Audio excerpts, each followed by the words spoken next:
நாம் நம்மைப் போலவே இன்னொரு உயிரை உருவாக்கவே கடவுள் நமக்கு காம உணர்ச்சியை கொடுத்திருக்கிறார்.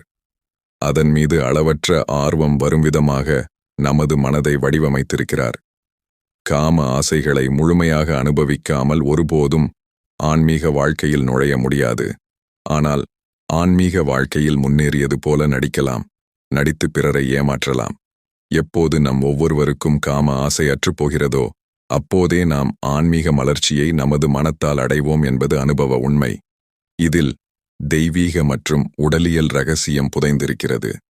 நாம் இன்று சாப்பிடும் உணவு இன்றிலிருந்து 70 ஆம் நாளில் விந்தாக மாறுகிறது. இந்த விந்து பெண்ணுக்கும் உண்டு. நமது உடலில் இருக்கும் எலும்பு மூட்டுகளில் இந்த விந்துவை உற்பத்தி செய்யும் தொழிற்சாலைகள் இருக்கின்றன.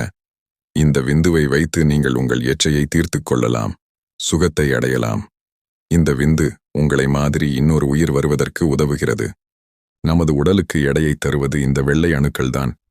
இந்த வெள்ளை அணுக்கள்தான் நமது உடலுக்குள் புகும் காய்ச்சல், தலைவலி முதலான சிறு உபாதைகளை உருவாக்கும் நோய்க்கிருமிகளை எதிர்த்து போராடி அழிக்கிறது.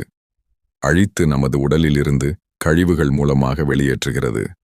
நமது ஆரோக்கியத்தோடு செல்வச் செழிப்பையும் ஈர்த்து தருகிறது. இப்பேற்பட்ட இந்த விந்தின் புராதன இந்து பெயர்கள் சுக்கிலம் மற்றும் சுரோனிதமாகும். அதன் மூலமாக நமது மனநலமும் சிறப்பாக இருக்கும்.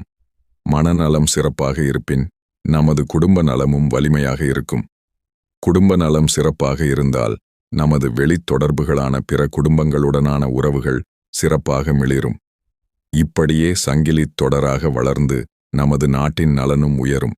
தாம்பத்தியத்திலேயே பேராசையை உருவாக்கிவிடும். உடலில் வெள்ளை அணுக்கள் இல்லை என்றால் அடிக்கடி வறட்டு இருமலும் உண்டாகும். ஞாபக மறதி வந்துவிடும். இது நமக்கு மறைமுகமாக நமது உடலின் பாதுகாப்பு அமைப்பு விடும் எச்சரிக்கையாகும். தற்போதோ 20 வயது முதல் 30 வயதுக்குள் பல ஆண்களும் பெண்களும் இந்த நிலையை எட்டிவிடுகின்றனர்.